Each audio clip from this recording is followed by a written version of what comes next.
Mm-mm. Hi guys, I want to say welcome to episode one. Yes, episode one of my podcast. Um, called um Loading and Belonging. The first episode is called Glitching Entre with Noodles. And so yes, so this essentially is part of my career archives projects that I did called the Career Suburb South Bay to Southeast LA.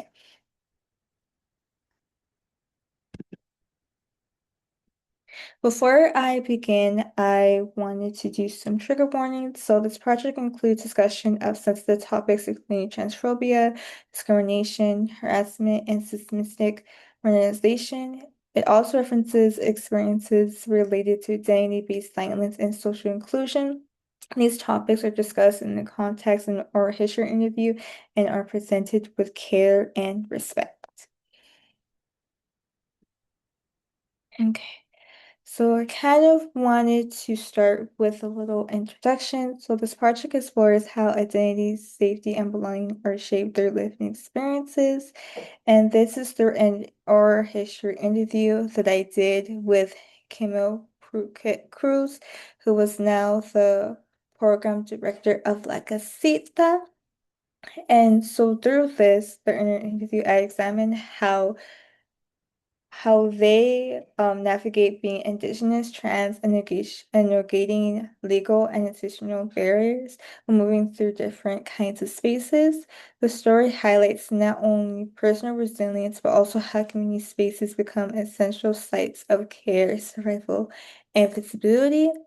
And before I move on, I wanted to kind of show this little clip on where I asked Camille how would she like to be remembered retaining to this project. The Cree suburbs. So again, thank you for taking time out of your day um doing this and stuff like that. Just for an opening, can you introduce yourself in the way that you would like to be remembered in this project? Thank you so much, Kiana, for interviewing me and for including me as a part of the archives. That's really special. So the way that I would like to be remembered in this project is as mm, someone who gave heart to the work that she's done at CSUGH through the work as a program coordinator and hopefully soon as the program director of La Casita. Well, she certainly doesn't have to hope for soon because now she is the program director of Legacitas. So yes, round of applause for the lovely Camille. So, okay. Good morning, guys. This is Kiana Dominique. It's as someone who might. Um, so yes, so one thing that we discussed is their indigenous identity. So the interviewee through this short clip I will play in a little bit reflects how on their indigenous identity and the complexity of claiming it. They describe being of Mestizo background with indigenous roots on their mother's side, while also feeling disconnected from language and cultural practices due to migration. They explain that in Mexico, indigenous identity is often tied to language, meaning that if one does not speak it, they may not be recognized as indigenous. But despite this, as you see in this clip I'm about to play, they still claim their identity with pride. Created to this country has influenced the way that I support people because I learned through my journey that no's were suggestions. They weren't the end all be all. Like there was always a way to get something done. For instance, I was told no, that I would have to pay um, out of state tuition for uh, my units in community college, and I persisted. I asked around, thankfully I found someone who went to college and was also undocumented. And she taught me that AB 540 existed. And so I was able to pay in-state tuition and um I was able to then go to school. And so I don't accept no at face value. Like I know that there's ways around a no. There's ways around barriers. And so the way that I support others is I don't stop at no. We together with whoever I support, we try to find alternatives to that no if that is what we face. Really? Good morning, guys. As someone who migrated, I apologize for that. So yes. Despite her not basically talking about her indigenous background in that clip, I do want to acknowledge that even with that, this also depends on community participation rather than ancestry alone, and this reflects cultural continuity and forces individuals to navigate identity across borders and generations.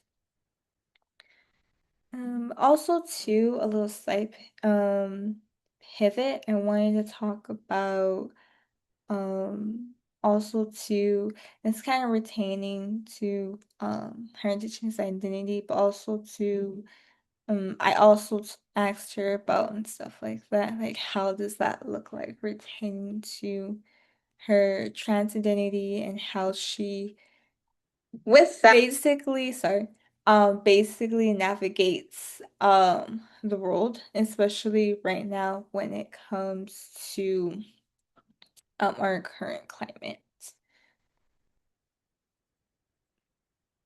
And so yes, I'm just going to play a little clip here.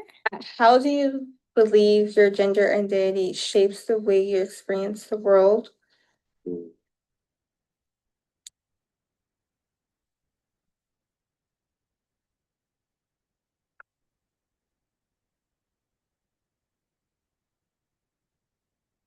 I sit on this question often, and I feel like at in this moment, my gender identity shapes the way that I experience the world.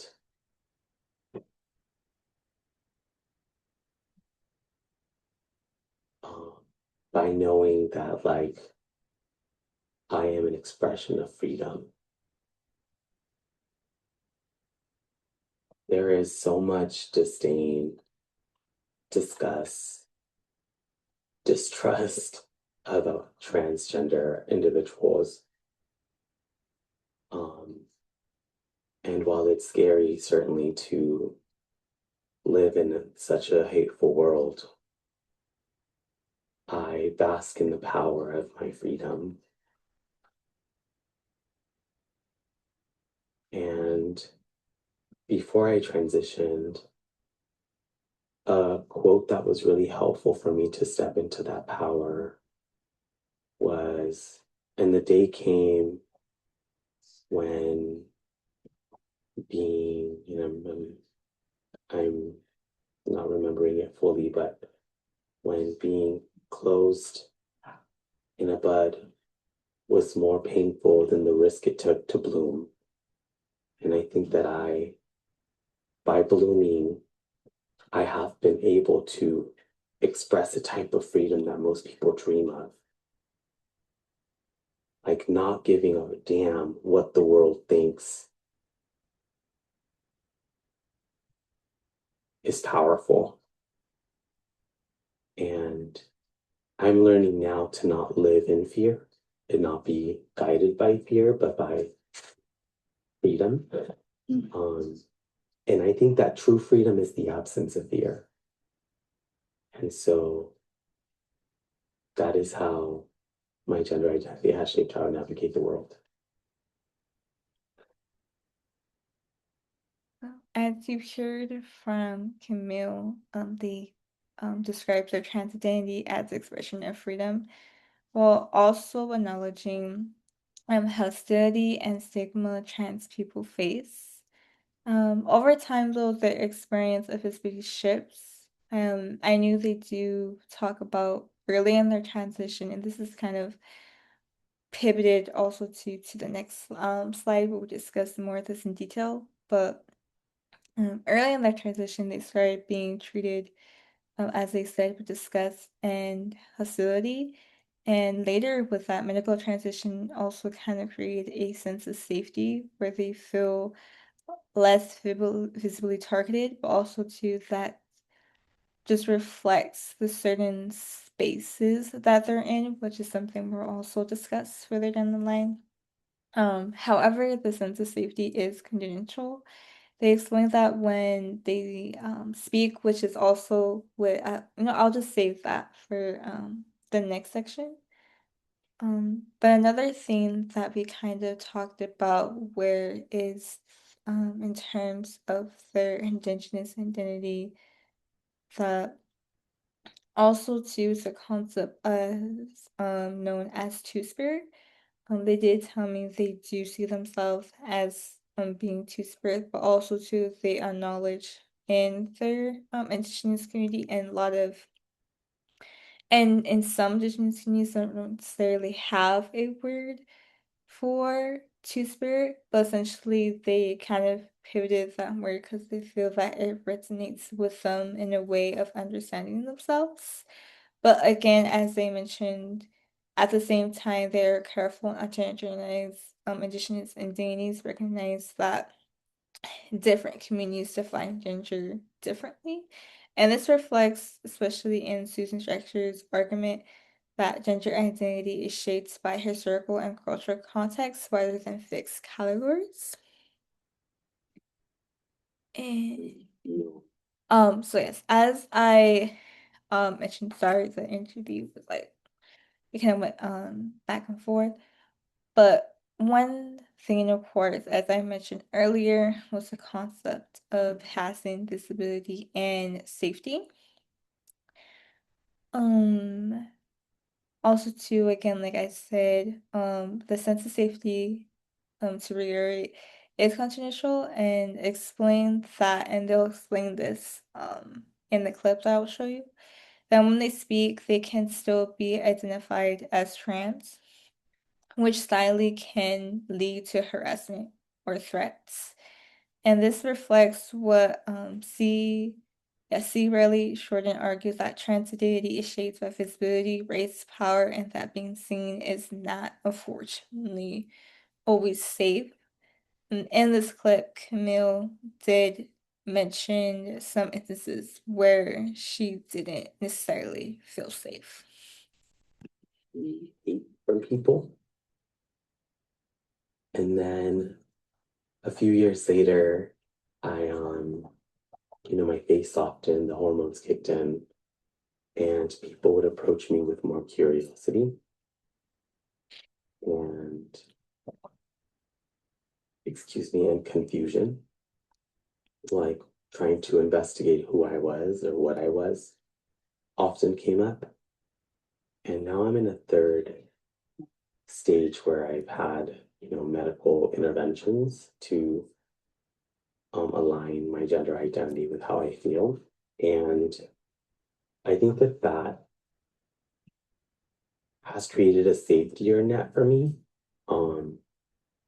I don't feel as scrutinized when I walk in the street anymore. I don't feel like have, I don't stick out as much as I did in the past prior to having my medical interventions. And that to me feels like a safer space to be in. I only feel unsafe when I have to speak because I have a pretty, like a deeper voice.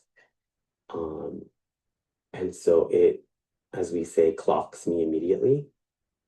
Um, and that is when I've experienced like violence towards me, at least like not physical violence yet, thank God, but violence from people, threats of violence, right? So, as I shared last time, I was picking some stuff up and someone was trying to get my attention and I told them that I wasn't interested. And then they realized that I was trans and then they started having like a little meltdown. Um, and that was really scary for me. And then another time I was walking my dog and this guy was trying to get my attention. And I said, no, thank you. And he said, oh, you're a T slur, right? So the initial perceptions of me have shifted through the male gaze. Um, and that has been a, it feels a little more dangerous than it did to be seen in that way. But it also feels more like relief because people aren't like pointing at me and laughing anymore. Yeah. So sadly, um, what Camille said to express is sadly, unfortunately, something that people unfortunately have to go through, which is kind of really fucked up.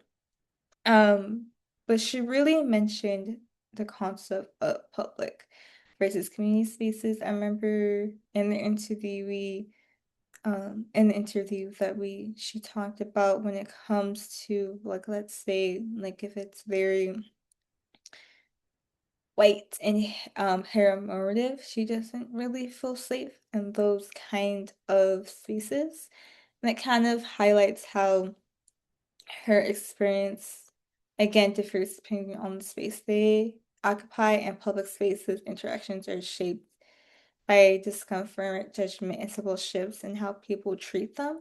In contrast, if she's in a space like Club Cobra, which I'll be talking about in a little bit, where you know you have queer and trans that's like a queer and trans space, it offers her a recognition, openness, and a sense of belonging as well as safety. So of course, in terms of Cub Cobra, I think it's really, I would say interesting because I know that um a while back and stuff like that, a lot of clubs they didn't really they weren't really what you call like safe spaces for um trans people and stuff like that, or they're kind of excluded trans people. And Camille describes essentially Club Cobra as a space where trans people are visible, joyful, and present. They emphasize the importance of being able to exist openly, describing it as a form of resistance against social racism. And I remember she mentioned that at Club Cobra every Thursday. Yeah, every Thursday. By the way, it's in North Hollywood. I forgot to say that. But every Thursday they have a trans girl night, and said that they find it very liberating that they see um um basically um trans women in different stages of that transition just living it up and just dancing. She found that there was a sense of freedom in that, and that can be kind of understood through Orlando's Prince's concept of social death, which describes the condition of being excluded from social recognition and treated as invisible within society. In contrast, as I said, spaces like Cobra allow for visibility and community that essentially challenge these conditions. Camille also critiqued harmful stereotypes, specifically people who go to Cobra that they think that trans women are in these spaces for essentially sex work or they're involved in sex work. Um, However, research showed that the assumption is rooted in systemic discrimination. Scholars argue that barriers, employment, and safety can push some, I mean, yes, kind of like transform into sex work, but more so as a form of survival, but then also to, of course, she did mention that these stereotypes also to before stigma and contribute to broader patterns of social inclusion. Additionally, this reflects board discussions of queer space as Amy Kozuki argues LGBTQ spaces function as sites of community formation and belonging, even as they remain shaped by popular social inequalities. And so yes, as I said, and stuff like that, that's kind of what I reiterated.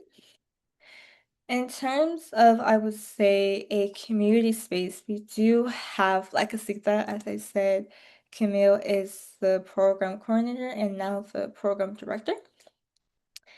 And essentially, they highlight their commitment to care, ownership, and community support. Before working there, they were involved in mental health support, which shaped how they approach helping others. They describe providing not only institutional resources, but also emotional and cultural guidance, especially for students who are queer, trans, indigenous, Afro-Latinos, or any students of color, essentially, and this demonstrates how intentional spaces can be transformed into a site of belonging through care and lived experience. Like Casita in itself is a cultural center designed to support students through community building, cultural programming, and resources that foster belonging among marginalized student populations. And in terms of that, she also expressed describing navigating significant legal and institutional barriers which shaped how they approach systems today. They explained that roads were suggestions reflecting in mindset, resilience, and adaptability. This aligns with career and trans migrants, which highlights how marginalized individuals develop strategies as survival when navigating spaces of inclusion.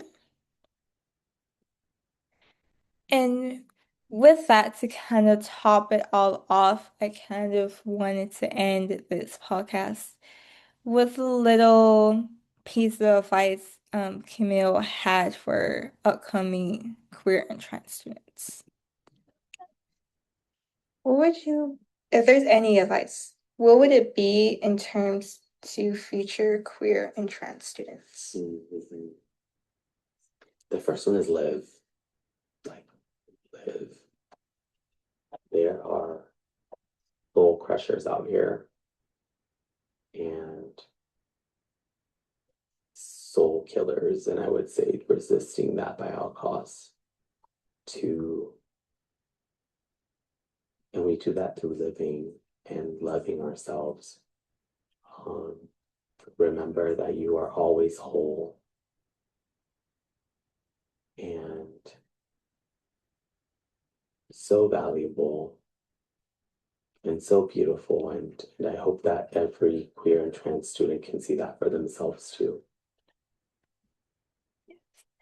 And this interview concludes again, what I said, with a powerful, or what you heard, a powerful reflection on survival, self-worth, and hope of future generations. The interview emphasizes the importance of living and loving oneself, even in the face of inclusion and harm, especially right now in our current climate. Ultimately, the story demonstrates that identity, safety, and belonging are not fixed; they are constantly negotiated. Community spaces like Casita and Club Cobra show that belonging is not simply found, but actively created through care, resilience, and shared experience. And that is the end of this podcast. Thanking you for tuning in, and I'll see you in the next one.